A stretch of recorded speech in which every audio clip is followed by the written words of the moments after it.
Hey everybody, welcome to another edition of Probably Private. I'm Catherine Jarmal, and today we're going to talk about differential privacy in deep learning and AI as one potential solution to this memorization problem.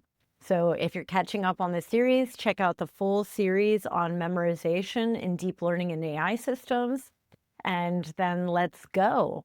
So for differential privacy, maybe first we should start with a definition. I really like this definition from Desfontaines and Peugeot's paper, and I've adapted it a little bit for machine learning. So let's go through it. An attacker with perfect background knowledge. What does that mean? That means I have maybe some other information about this person that I'm trying to attack. Maybe I know things about them. Maybe I have other data sets that show me things about them. So potentially I have perfect background knowledge. And unbounded computation power. So if you work in security, you already know this type of attack, which means I can use as many computers as I want. Is unable to distinguish anything about an individual when querying a machine learning model. So am I able to figure out if somebody's in there? And if somebody's in there, am I able to learn anything about them? Across users, that means even for those outliers we've been talking about, even them I can't attack well, whose data was in the training data set, even in a worst case scenario. So even in a situation where maybe during training memorization has happened, for example. So you can see this is a really strict definition. This is a much stricter definition than the types of unlearning definitions we checked out together. And all of these letters that I have are different parameters that you can tune up or you can tune down. For example, you could say, we don't assume anything about the background knowledge, right? Then you turn that all the way down. You could say, we believe they only have this much compute power. Okay, turn that a little bit down. You could say worst case scenario, let's turn it all the way up. Let's look at the worst outlier in the worst situation ever, right? So you can dial these knobs as part of most differential privacy solutions, and that'll help you figure out for your use case and for what it is that you want to guarantee privacy-wise, what actually works, okay? Next big question. Okay, Catherine, that sounds like a lot of work. Does it actually help with memorization? The answer is overwhelmingly yes. So here's just one of many pieces of research I could pull and show you here that shows how significant the shift is with memorization and the two different types of attacks we've been focusing on: membership inference attacks and data exfiltration extraction attacks. And this shows us as our secret length grows, we're going to look at secret disclosure is this line going from 0 to the top right, this dotted line. And what we're seeing here is that this is a paper comparing two different differential privacy methods.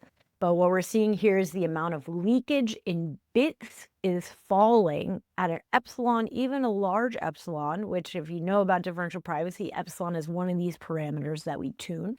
But even at a fairly high epsilon of 7.7, for both methods, we end up underneath that secret extraction, basically, for even long bits, right? And small bits too. So even the beginning of a secret. So here we can see the less efficient method. This was from 2022.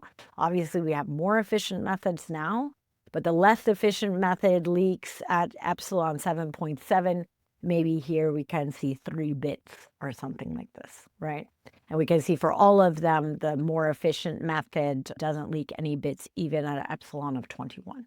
So what this means is, can I actually extract long pieces of text or even short pieces of text from an LLM, let's say, when using differential privacy in these types of methods? No, right? What numerous authors have found is I might still be able to perform an MIA. So I might still be able to learn, oh, I think this training data was there. This data was in the training data set. But even then it weakens those attacks. So we reduce the likelihood that that attack works, And we also reduce the likelihood that these extraction attacks work. And I think these extraction attacks are the worst problem for memorization. So really, we're managing the worst problem that we have, which is somebody can directly pull out the training data when we do differential privacy training. Okay, so maybe I convinced you now, you're intrigued. How does this work? Okay, we started training Epic. So this is a normal deep learning training Epic, and it can work with any type of deep learning model. That's the really cool thing. You might need to tweak it depending on your use case, but we'll come to that in a second. We start the training Epic like normal. We take a mini batch, then we're going to sample. And here we sample based on what's called a privacy unit, which basically says, do I want to offer privacy per example? Do I want to offer privacy per person? And if so, do I know how many samples exist in one person, right? How do we want to sample? Normally, so the normal is we just do per example, so per training example privacy. Then we calculate the gradient. Then we do clipping, and clipping basically says for really large gradients, for exploding gradients, we reduce their influence. And this is an important step in differential privacy because we need to bound how much any one person can contribute, or in this case, any one example can contribute. Then we integrate it back into the mini batch. We sum and average all of those little mini updates per example. Then we sample and add differentially private noise. We usually use Gaussian noise here because we expect normally Gaussian error in our data sets, but you could play with different noise types depending on your process. And then we perform normal backpropagation. So we take that now noisy average and we apply it to the different layers and weights that need to be updated. And then we continue. And you can see here the little red bits, and this is from my book, which you can check out in 3 different languages. But these red bits are the only extras we add for differential privacy and deep learning. And there's been many optimizations on this process. So I want to offer some tips and tricks. And this is because sometimes I talk with people and they did differential privacy training once and it didn't work. But more often than not, I experience these are people that are not really thinking through the problem fully, or maybe not aware of how to think through the problem. That's fine too. We're here to educate, so it's all good. The first and foremost thing is you need to increase the batch size. So with differential privacy, because we're essentially adding both the noise and the averaging by batch, we want to make the batches bigger. And here's some research from Vault Gemma that just came out earlier this year that shows us kind of that there are some essentially scaling laws, they call them, of differential privacy that allows us to say, okay, with this privacy budget and this batch size, so privacy budget is this epsilon and potentially other parameters you might want to tune alongside it, we hit this sweet spot where we're able to do that. And I encourage you to also read their paper and see their experiments where they're able to also show this can scale with data set size, you can change learning rates. All of these things are things that you can do to tweak differential privacy and find that optimal combination for your use case. But obviously, because we're adding noise per batch, increasing the batch size allows us to add less noise per sample overall. You also want to remove batch normalization and dropout layers. So there's all these tricks that we have in machine learning and deep learning where we say, oh, we don't want to overfit, we don't want to leak too much information. And differential privacy offers us this by design. So when we see things like normalization layers, dropout layers, other things like this, we want to remove them from the architecture, especially for training from scratch, because differential privacy will already add normalization and regularization to our training process. So if we have 2, then we're going to lose even more information and it's not worthwhile, right? So we want to remove those. We also want to slow weight decay. So in normal deep learning processes, we have this initial erratic weight updates in the beginning because we're starting from a random state and we're starting to learn base information.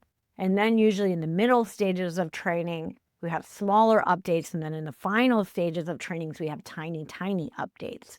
But what we're doing with differential privacy is we're adding a little bit more erratic behavior to our training overall.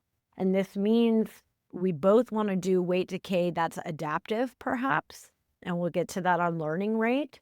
But we also want to make sure that if we have a batch that needs a particular protection, right? Let's say we have an outlier in that batch. Our noise sampling might add more noise to that batch, and therefore we want to account for that and allow the weights to be updated slower. Will this likely increase our training time? It might, right?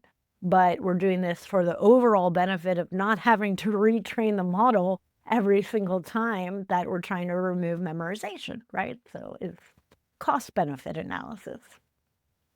And because of that, you also going to have to adjust your learning rates. So you're going to want to use the normal protocol of some sort of adaptive learning rate. This means, how big are the updates that you take, right?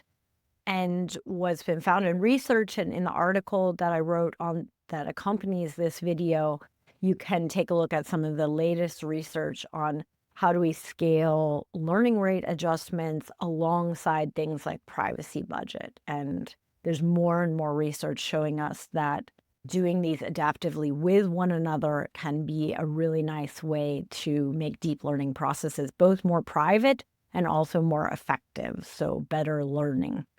And finally, always read the latest research and experiment. So too often I hear, yeah, we found a paper from 2018 and we tried to reproduce it. Why are you reproducing a paper from 2018? There's like so much differential privacy research recently. Start looking at your particular model architecture, your problem, your use case, and read up on a little bit of the latest research and try tweaking what's already available to you to see if it works, right? And experiment with it because, again, you're learning, right, about differential privacy and also about how learning functions. So it's worthwhile to invest your time in such things. And then B, you're going to get way better results if you start with latest research and you use that as a starting ground. So you want to try it out. I recommend downloading if you have a GPU or more GPUs at home. Try out Vault Gemma. It's available in Hugging Face and also on Kaggle, but there's also a Colab. So if you just want to try it on a cloud, you can launch it in a Colab, give it a try. It's the first really large-scale, differentially private LLM. So thanks to the Gemma team for that. And then do you want to try out building your own differentially private deep learning? Take a look at Opacus if you use PyTorch, or JAX if you use JAX Privacy, it's called. If you use either JAX or TensorFlow, then JAX Privacy is the library for you. So give it a try. I also have a notebook that accompanies my book. My book has a whole chapter on how to do this with way more details than I'm able to include in this short video. So check out my book if you want to learn even more about how do we apply differential privacy in deep learning and get rid, in some cases, of this memorization problem. Be confident that we're not going to absolutely give training data away as part of our answers to basic machine learning questions. So let me know if you've tried out any of these in the comments. I'd love to hear your experience. And I'll see you next time where we'll dive a little bit into when differential privacy might not work.